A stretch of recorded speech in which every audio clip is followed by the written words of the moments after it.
¿Qué tal? Nuevamente juntos para continuar con nuestra clase del Centro de Entrenamiento Ministerial a Distancia. Como ustedes podrán notar, o quizás no, van pasando algunas horas, en algunos casos días, de clase a clase.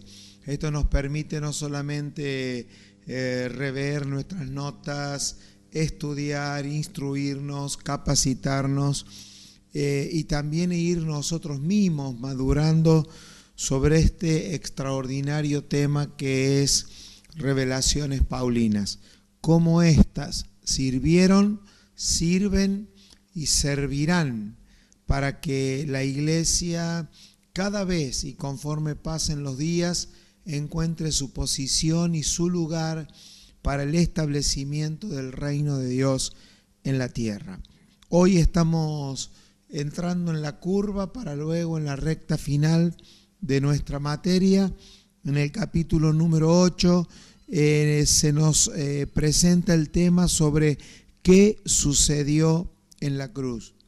Esa escena de la cruz vendida a través de la religión como una imagen de casi patética, digamos, de lo que fue el Cristo crucificado, a Jesús levantado en una cruz, proféticamente establecido para nosotros como hijos y como salvos, consumando la obra de nuestra redención. Para aquellos que no conocieron a Jesús como su Salvador, una escena que solamente trae recuerdo, hechos religiosos o históricos, y para el Padre un gran asunto legal a punto de cumplirse y de consumarse.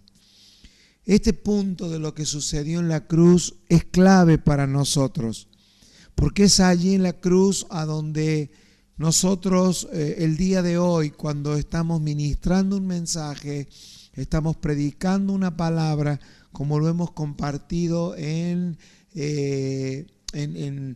clases anteriores, es un punto clave en muchos aspectos. Primero, en el plan de la redención, pero dentro del plan de la redención entendemos que también está el plan de lo que es para nosotros hoy la revelación. Es en este punto de la Biblia a donde en realidad se puede decir que debería de ir la hoja el Nuevo Testamento.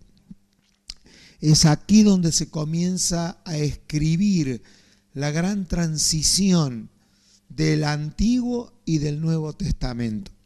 Aquí hay cosas guardadas muy interesantes que a modo de estudio nos van a ayudar a muchos de nosotros a entender un poco más.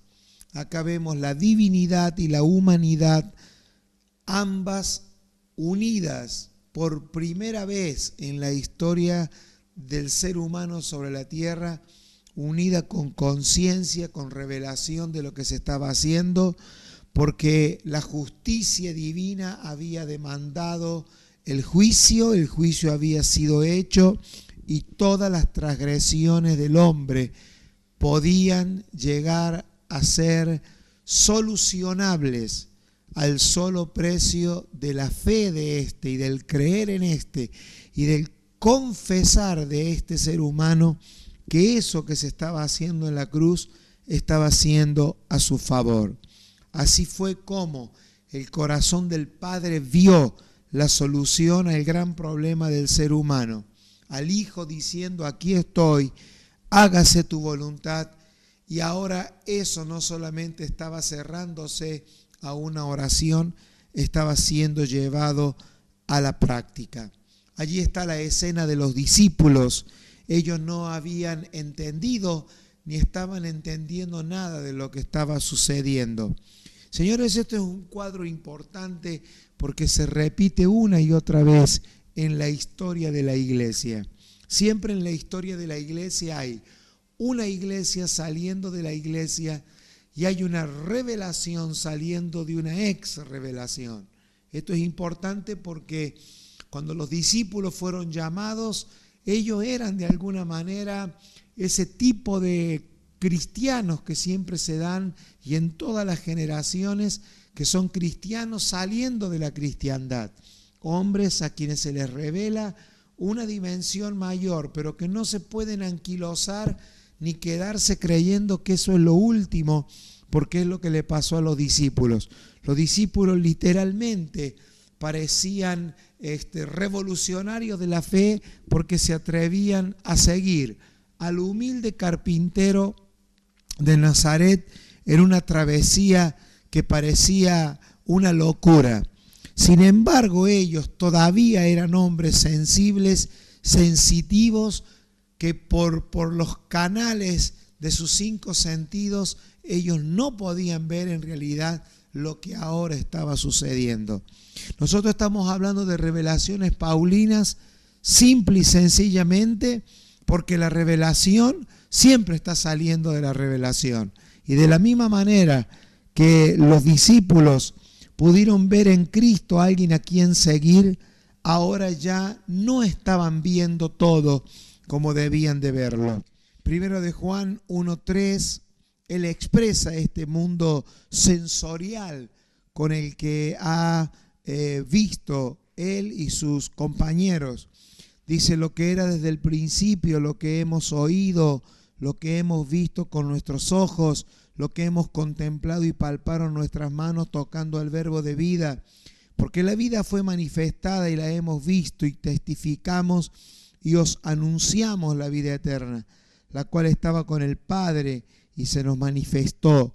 Lo que hemos visto de nuevo y oído de nuevo, eso anunciamos, pero que también vosotros, para que vosotros también tengáis comunión con nosotros, y nuestra comunión verdaderamente es con el Padre y con su Hijo Jesucristo. Entonces, nosotros entendemos que en la escolaridad en la que hemos sido formados hay un conocimiento que se nos es dado por los 5 sentidos, pero hay otra clase de conocimiento que viene por la revelación. Ellos no podían entender este asunto de la muerte y de la resurrección de Cristo. No podían entender que Cristo no solamente estaba muriendo físicamente, sino que estaba experimentando la separación espiritual del Padre para consumar todos y cada uno de los errores que el pecado había producido en el ser humano. Muerte física y muerte espiritual.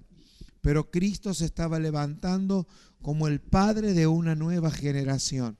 Ellos no entendían lo que podíamos entender nosotros hoy y que se nos es revelado en las revelaciones paulinas, cuando se habla de la vida Zoe, la vida Suche, la vida Bios, que vamos a hablar en la próxima clase.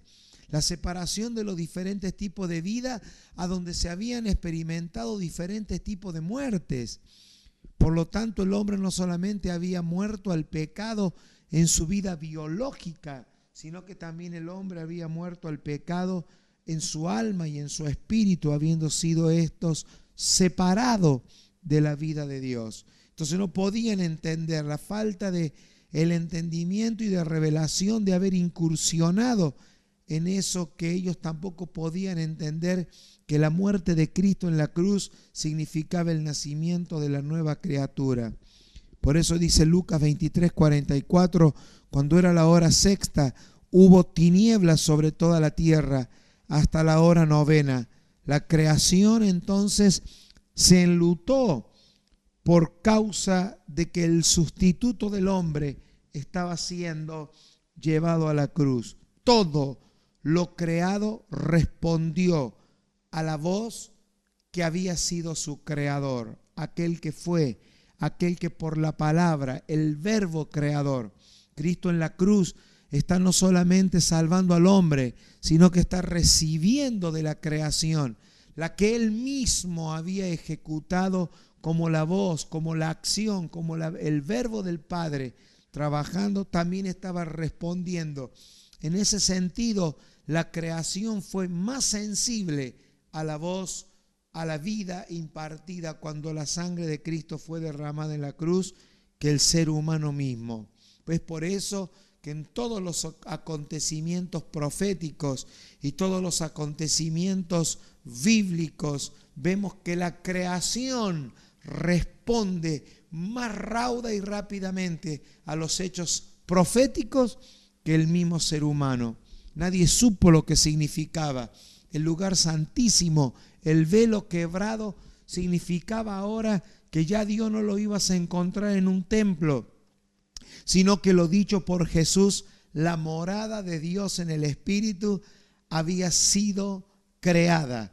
Lo que los apóstoles no entendieron en San Juan 13, cuando Jesús también en el capítulo 14 le dice que Él iba a preparar una morada. La morada había sido sacada del templo y ahora había sido puesta en nosotros. Nosotros, el ser humano, el hombre redimido. ¿O no sabéis que sois templo de Dios y que el Espíritu de Dios mora en vosotros? La nueva criatura es el templo ahora. Dios ahora habitando en el hombre. Lo había hecho el sacrificio y ahora los pecados lo había llevado a la cruz, pero la redención lo había posicionado a la diestra de la majestad en los altos.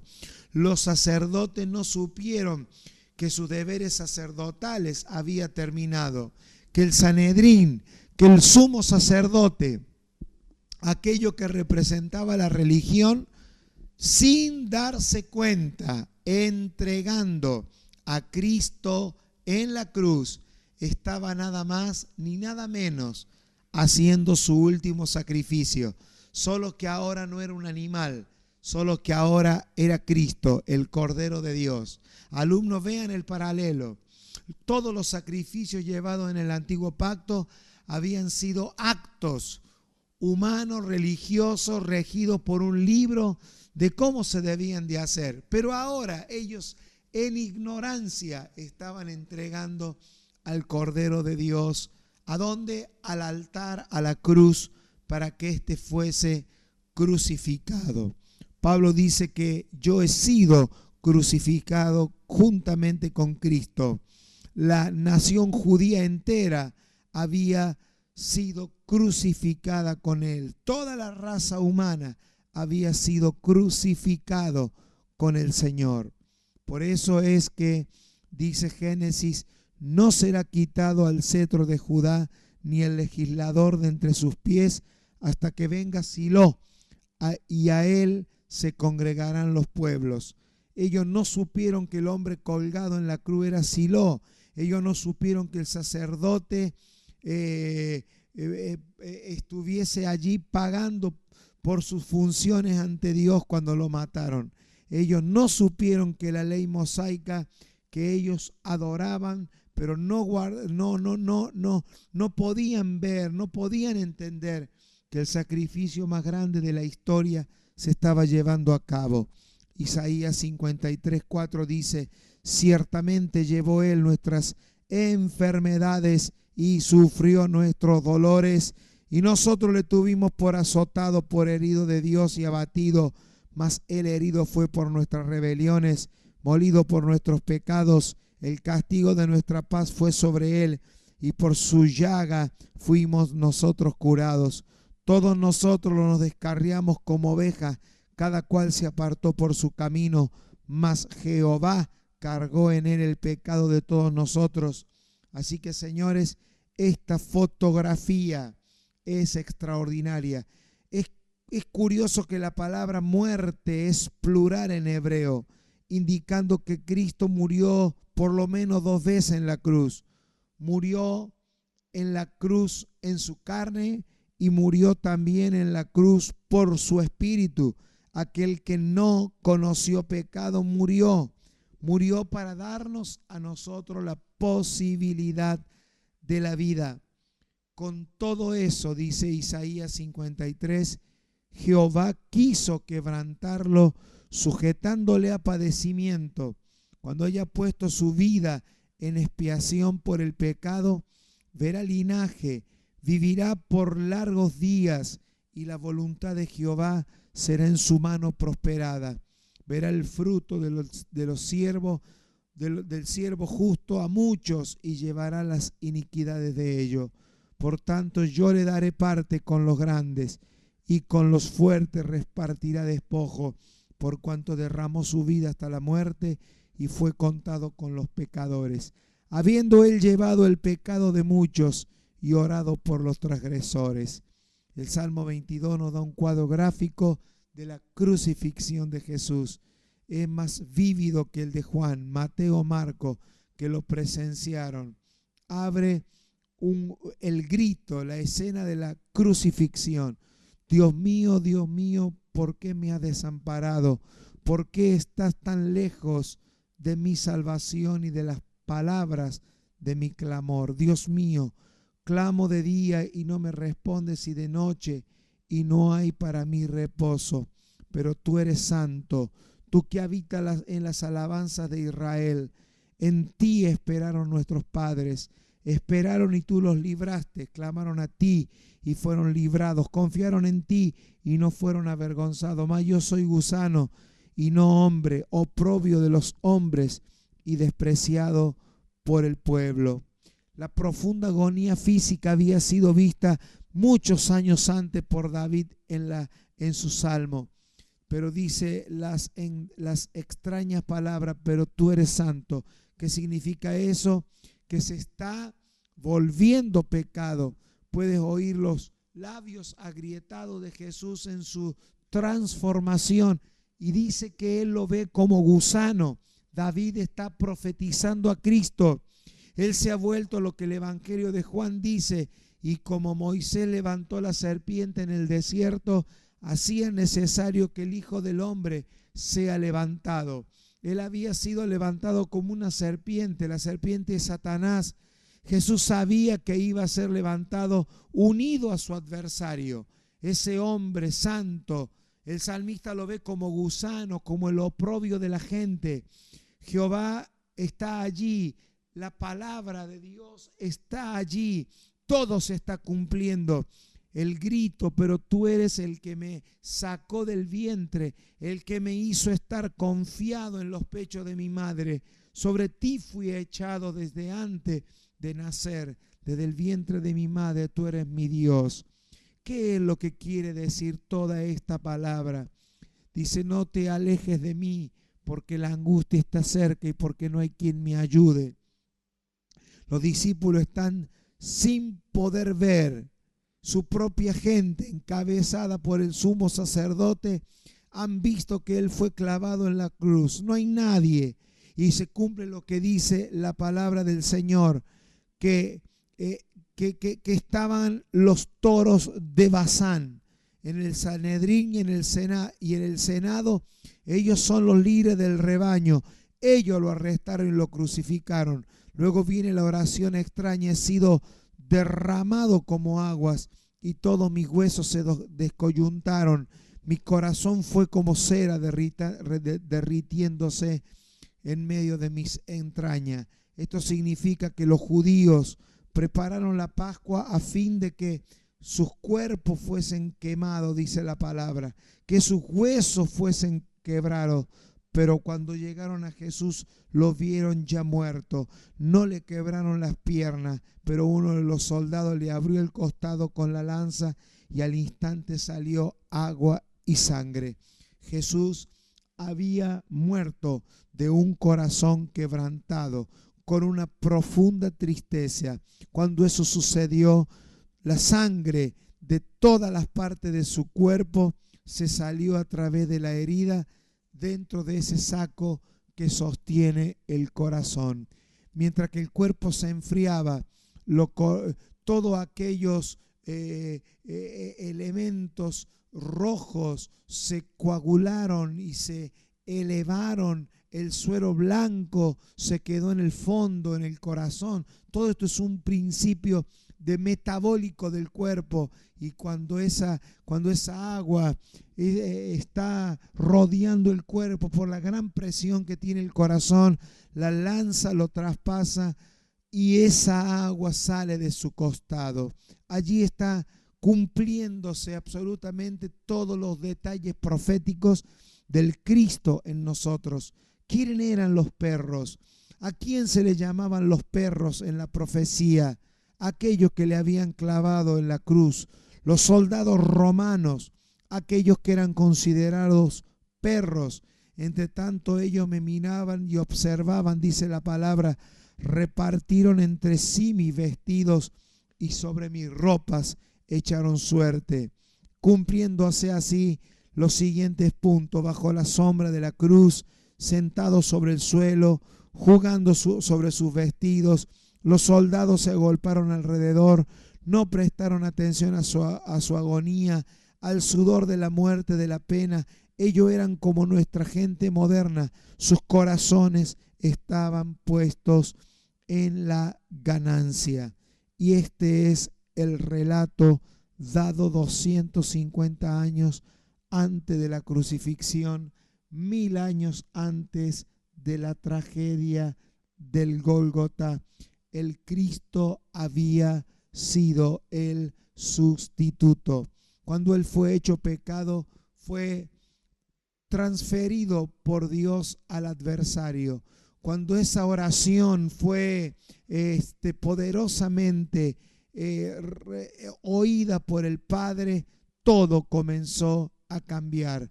Todo había terminado. Como hijo había cumplido la voluntad del Padre, pero también había terminado el trabajo como hijo de Abraham. Él había cumplido la ley mosaica. Él había sido salvo por la ley, porque él había cumplido y ahora estaba en la mejor posición. Pero Cristo, dice Hebreos, habiendo ofrecido una vez y para siempre un solo sacrificio por los pecados, se ha sentado a la diestra de Dios. Cuando su espíritu fue tomado por el adversario y llevado al lugar a donde el espíritu del pecador va cuando muere. Alumnos, he tratado de ser fiel a las notas y a los apuntes con el objetivo de que ustedes puedan tener un documento legal de que Cristo no fue a la cruz para conmovernos en una celebración en la cena del Señor, ni con un pedazo de pan ni con una copa, sino que cada vez que vamos a esos símbolos nos recuerdan de que el trámite fue legalmente establecido. Recuerden, no tenemos que ir a donde Cristo fue por nosotros. Eso es sustitución, eso es identificación.